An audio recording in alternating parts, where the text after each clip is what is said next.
So do Andre. Oh, just gets surged on. Yankos gets stunned. Mouse going for the 1v2.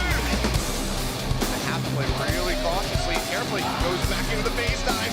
Oh, the big play with fire, but he can't. 这是3人的围殴比被猛士给顶飞，从边边留下，拿到了一个 triple kill 的 card。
¡Buen día, Barcelona!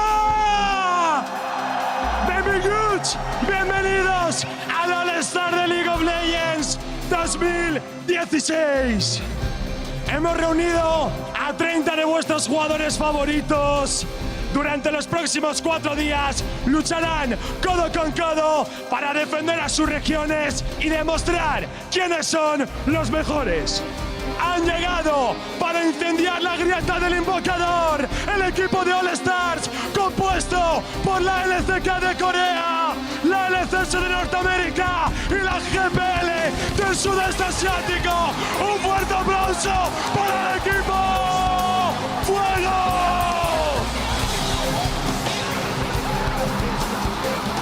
Going for steal. Oh, he's like, I can hit it, I can do this. Are you kidding me? Let me just did that. This is going to be a hell for impact. Looking for number 2. He's got an EA, remember, but he needs Mega. Coming out, Peacemaker through Gorilla, and it's going to be Afro that picks up the next kill. Breaks up the first of down. Celebrity, he's trying to take one leg on. Will they do it? Optimus and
dispuestos a congelar a cualquiera que se ponga por delante, representando al equipo hielo, los All-Stars de la LPL China, la LMS y la LCS europea. ¡Ruido para el equipo hielo!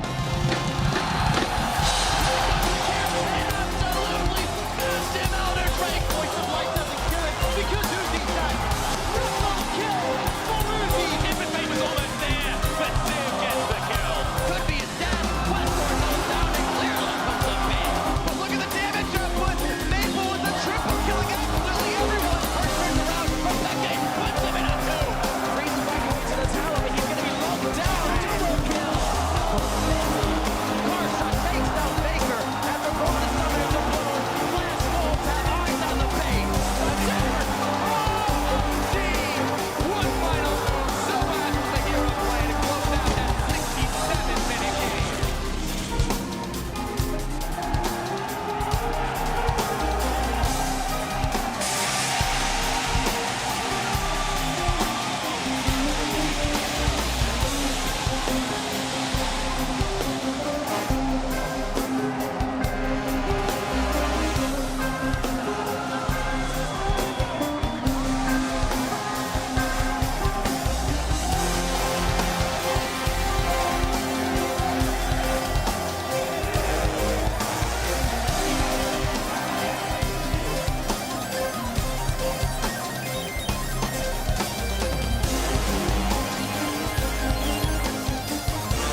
16.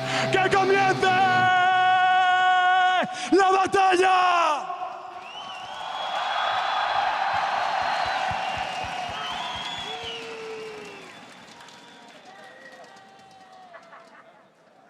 There they are, our all-stars from Fire and Ice. What a fantastic performance and what a fantastic introduction for the players by Ibai. Bienvenido todo el mundo a Barcelona. Welcome everybody to Barcelona. Around the world, you answered the call. And now 30 of your favorite players have descended on Spain. Over the next 4 days, they will battle it out on Summoner's Rift and Howling Abyss to determine which all-stars will rise above the rest as we get some sights of the beautiful city we are in, Barcelona, and the players have been preparing in. It is truly a wonderful city and a wonderful venue here at the Palau St. Jordi. Good evening. I'm EpicSkillshot supporter, joined on the analyst desk by James Stress O'Leary and Joshua Jat Leesman.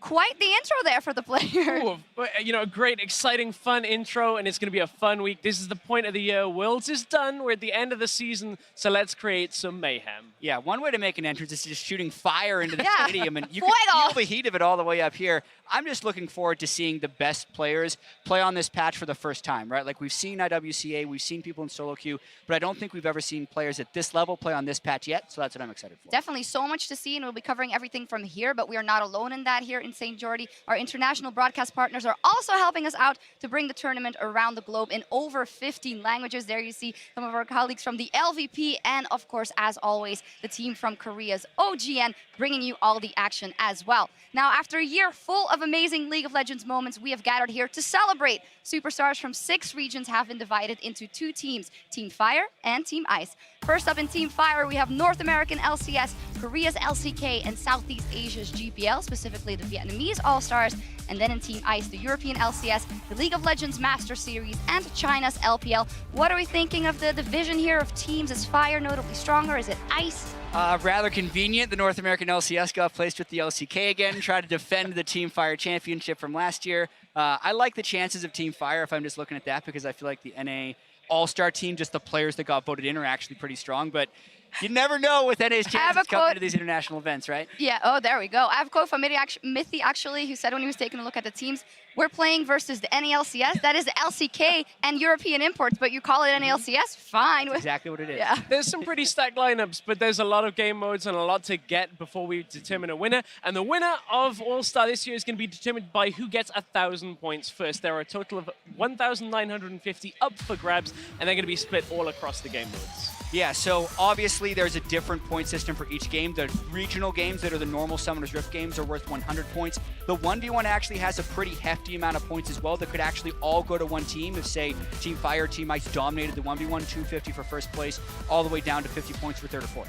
Yeah, those 1v1s super important. As we were kind of talking about, you know, if one team gets all of those points, it's 500 points. It's up for grabs then. Exactly. You know, we've seen that happen before where, you know, last year it was Double F, Bjergsen, they took the majority of the points, and, you know, it made for a pretty tough uphill battle for And them. at IWCA last year, Kira won the whole thing and took his team with him to All-Star. So and walking past some of the player rooms, these guys are actually, like, all of them were just practicing 1v1. So I feel like it's one place where the players kind of actually want to do well. Well, I guess it's also because it's harder to build synergy for all these 5 players together, but what if they all get a great 1v1 strat and take that? Then you're taking a big part of the cake, right? Everyone always seems to have their favorite 1v1 strat, and you're right, but the problem is because there's bans, it gets figured out after a little while, and sometimes you just ban it away. So there's so much, we're getting to that later in the day. I cannot wait for that. Yeah, there's also a bunch of other game modes. My personal favorite is Tandem mode. All of these are worth 50 points for the winner, and Tandem mode is, of course, the one where there's 2 players. One has the keyboard, the other has the mouse. Kachuni from last year, who can forget that one, but very exciting. Oh man, Tandem mode. There's also Assassin and Marksman modes where players have to choose from a restricted champion pool. Basically, in the search bar, you type in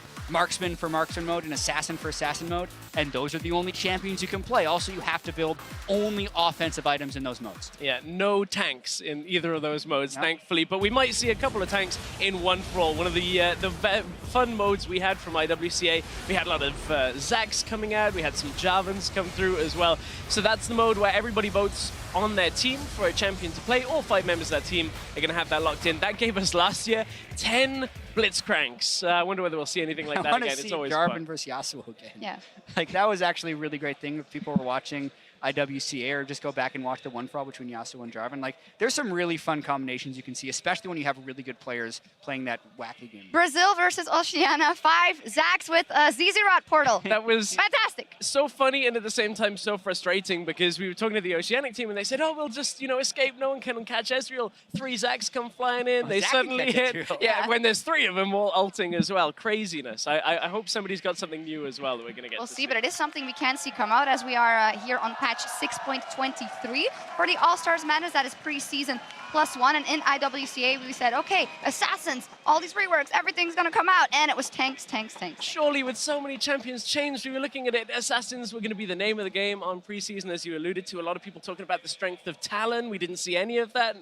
LeBlanc got banned, but it's all about the mastery changes, Jad. I mean, it makes tanks so strong. I feel like Courage of the Colossus just kind of snuck in under the radar with all these assassin changes and just kind of dominated the top lane meta. But in all honesty, the 6.23 patch here, there's a lot of stuff that's really OP. And I want to see how much of it gets exploited by these top players and how much of it is undiscovered or doesn't necessarily work on the pro game. Like Shyvana, for instance, if you're thinking in solo queue, crazy amazing jungler. But with the really good players, Lee Sin probably better than that. Ivern probably better than that. Like, there's so many things that I want to see if can kind of overtake the meta we saw at Worlds, and then we'll see in the fun games here.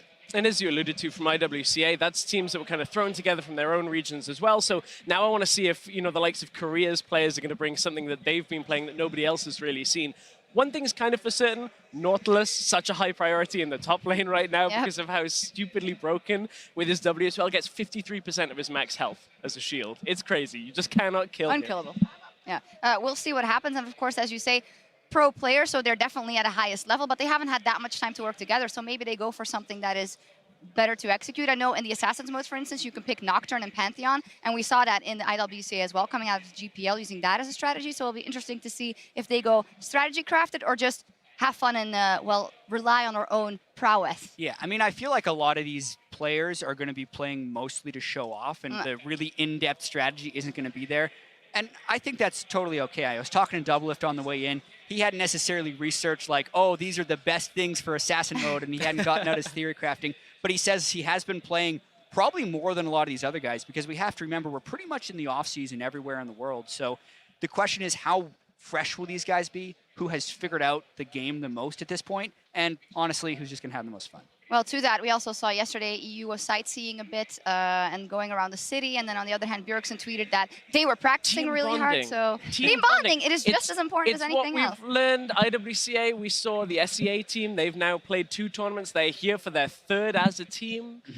I still think it's an uphill battle for them, but it's certainly, that team synergy might go a little bit of the way to help. All right, let's take a look at the schedule then, because we have a lot on our plate starting today. First up, the Battle of the Atlantic between the NALCS All-Stars and the Hopetown European LCS team. Then we have Marksman mode, Fire versus Ice, that is a mixed-up team. And then later we will kick off our first 7 matches in the 1v1 tournament. Closing out the day, the Korean All-Star squad will take on the representatives from the LMS. We are all the way at the beginning. I'm not going to ask for a Fire versus Ice prediction yet, but I will ask for the first match, which is the European All-Stars taking on the NA All-Stars. Give me your quick predictions. Well, one thing I'll say is this will decide once and for all who the best region is with North American River, as it always does. We can close the books on it. No, I mean, based on the votes, I feel like EU voted a lot for like the classic popularity. We have a couple people in there that were in the promotion tournament, whereas NA, I feel like, voted more of the true All-Star team. So I think those guys are pretty heavily favored. I unfortunately don't disagree on too much of that at all. I mean, it's been a while since we've seen Peke in mid lane. I'm not doubting him at all, but when you compare him to the NA lineup where you're like, okay, all-star, top tier, all-star, every single role, it's tough for us, but I think we can still do it. In NA's favor, I would say. I think They've been in our favor They before. are the favorites. That does not make me very confident. Well, we'll see. But before we send it over to our fairly balanced, not at all biased casting crew, Doublelift tells us what the NA versus EU rivalry means to him. I've been to All-Stars 4 times, and all 4 times NA versus EU is like the most hype and the most like talked about match, because there's always like the NA greater than EU greater than NA like meme, and All-Stars is just like a really hilarious way to show it. Especially like, I guess I have a history with it because my first time I was playing in All-Stars, it was the very first one, and I got a penta against EU, which felt like really good, and ever since then, it's just been like a pretty big grudge match. NA players always like trash talk EU players and the other way around, so I really want to smash them. We'll find out if Doublelift can smash the European All-Stars or whether he will get smashed.